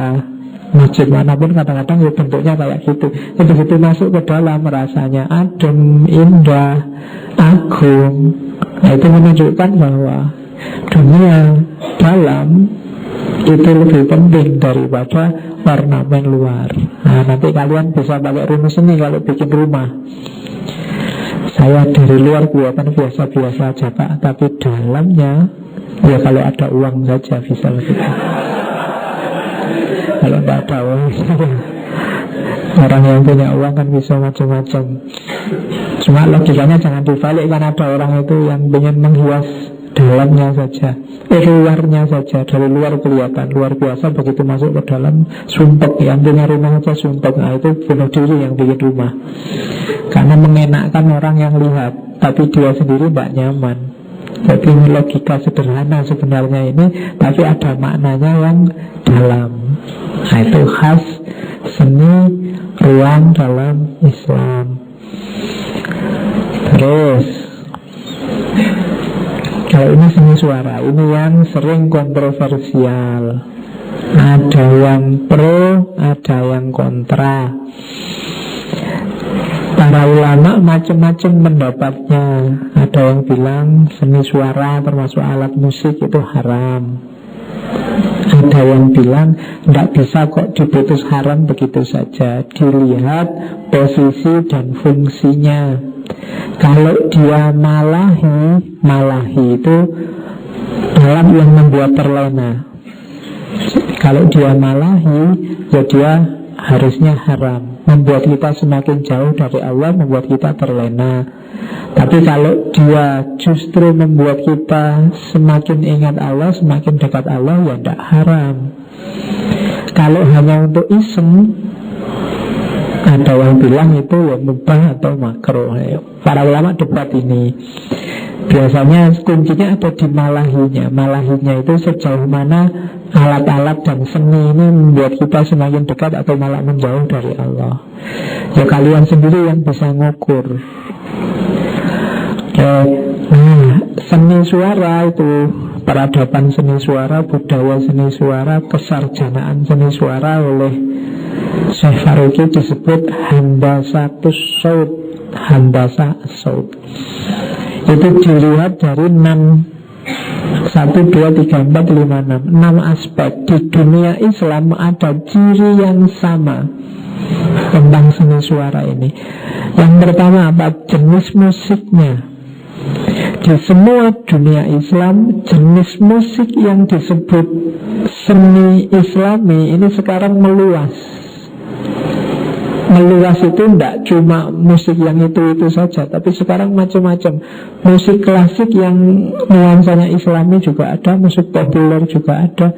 Ya kayak di kita di Indonesia ini loh, yang dangdut yang religius juga ada, yang apalagi keroncong selawatan juga ada loh. Berarti macam-macam. Jenisnya bisa macam-macam.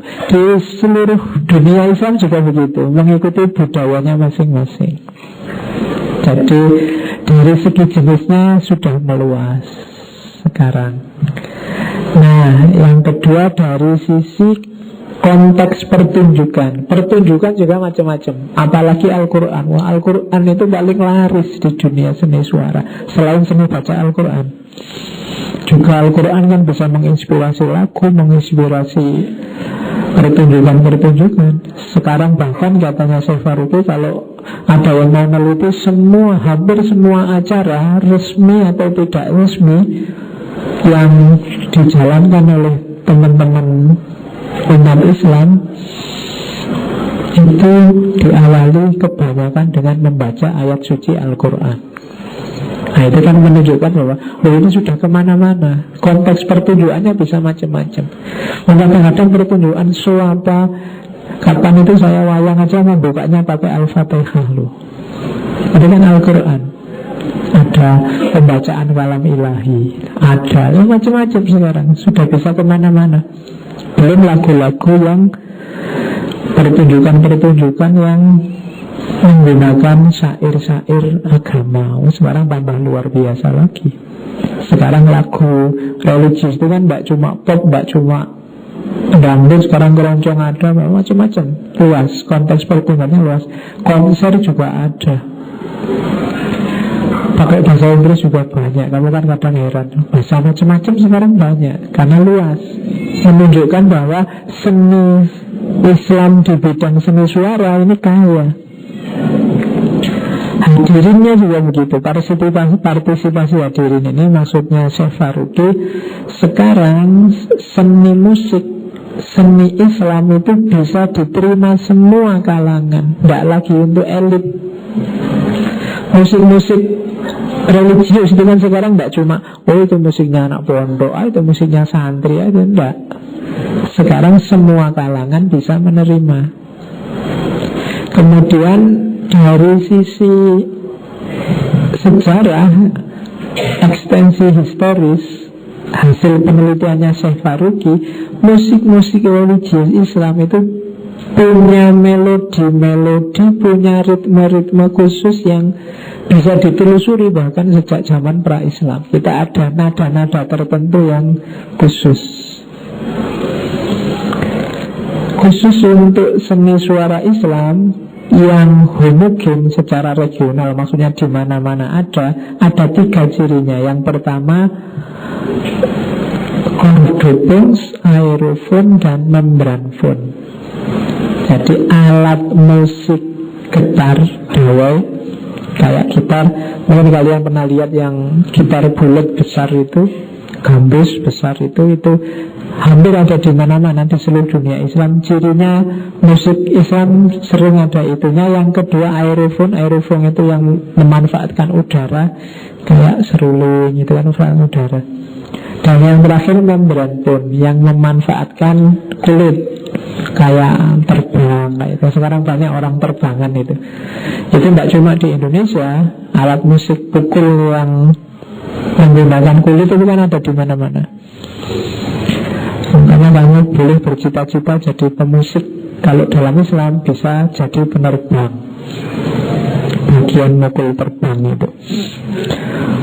Nah, itu alat musik kulit. Ini universal. Ada pukulnya, ada getarnya, ada anginnya, aerophone swelling. Nah, ciri ini oleh Syekh Faruqi biasanya ada di semua seni suara Islam yang model apapun, tidak akan lepas dari ini: gitarnya, pukulnya, sama serulingnya. Nah, makanya yang nada-nada dangdut lebih cepat masuk karena 3 ini kan ada. Jadi kamu sholawatan, tibaan. Saya dulu kalau di pondok ya baca tiba itu lagunya ya kebanyakan dangdut. Pakai lagu rock kalau udah susah, pakai lagu dangdut itu lebih cepat masuk karena memang tune-nya gak nyambung. Kayak ini Sudaria itu kan nada-nada dangdut sebenarnya, bisa masuk dan lebih laku kalau di Indonesia karena itu kan musik kita. Nah, itulah kekayaan seni suara Islam, katanya Syekh Faruqi. Makanya beliau bilang seni suara Islam bukan sekedar koleksi gaya regional yang dipinjam dari berbagai bangsa dan dirakit menjadi musik bangsa-bangsa Islam. Sebaliknya, sifat-sifat itu merupakan bukti adanya hubungan integral antara handasah as-saud dengan agama Islam, dengan tauhid, dengan Al-Quran dan bacaannya yang dilakukan. Jadi seni suara Islam itu ya original milik kita. Kita punya karakter sendiri, punya ciri sendiri.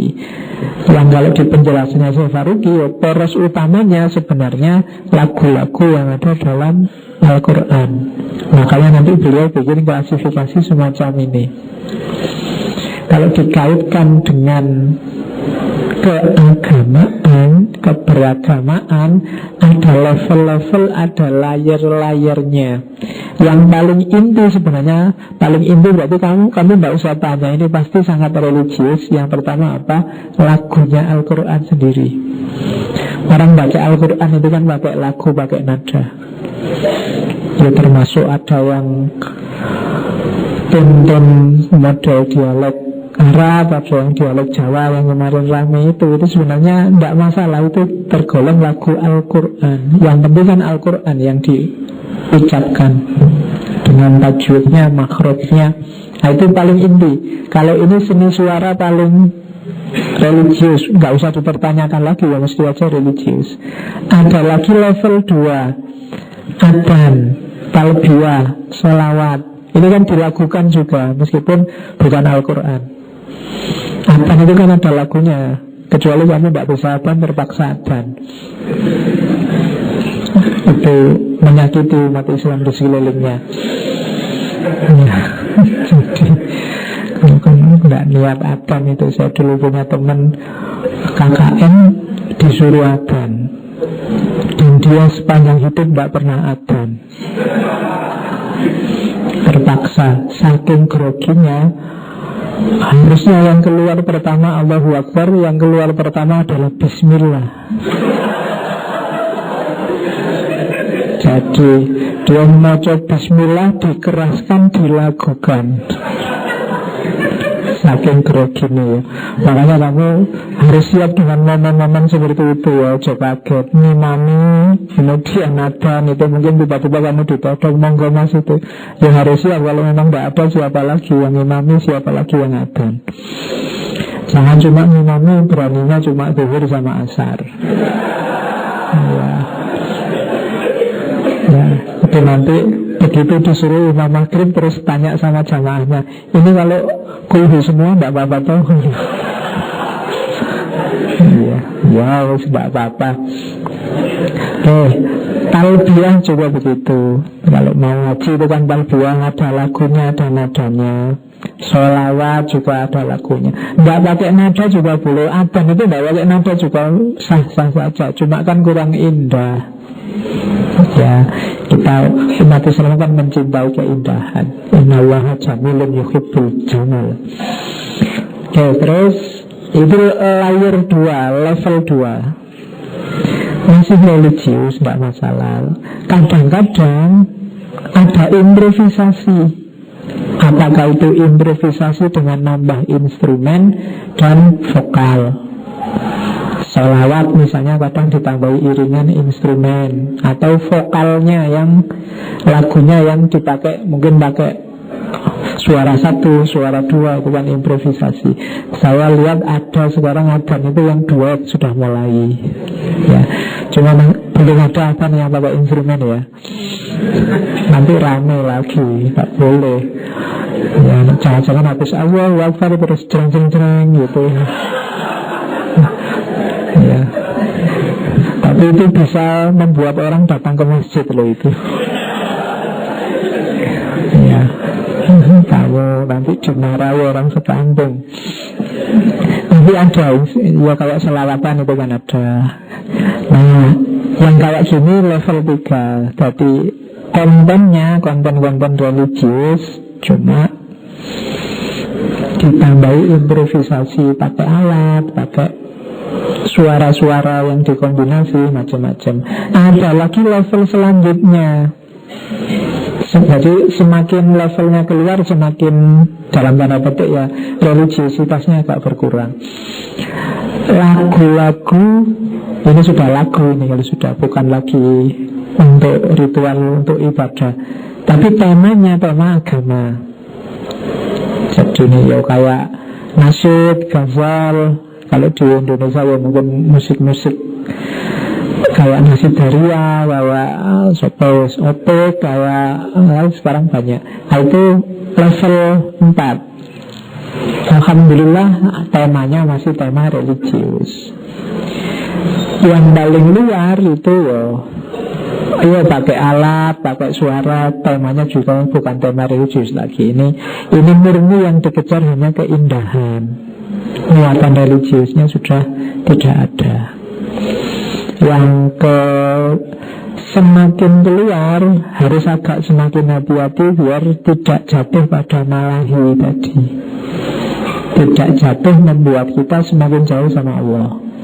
Usahakan bisa mendukung kita semakin dekat dengan Allah, atau meringankan kita untuk semakin dekat dengan Allah. Nah itu rumusnya itu, di antara model manual dan kreativitas seni suara.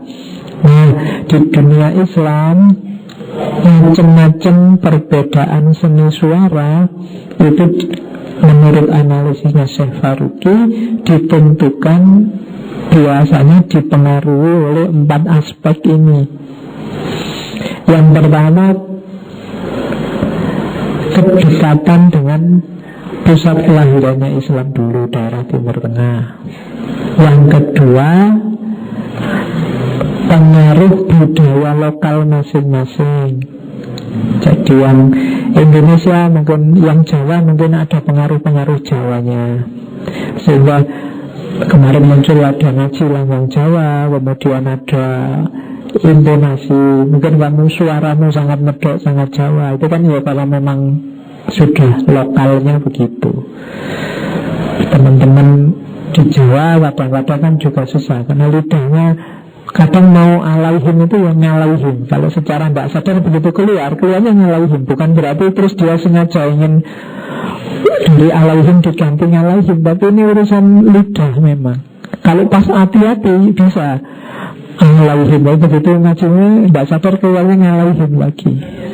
Ya, tapi itu dialek agak susah. Sama kayak orang Mesir ngomong jin dari jin. Ya, itu sudah lidahnya.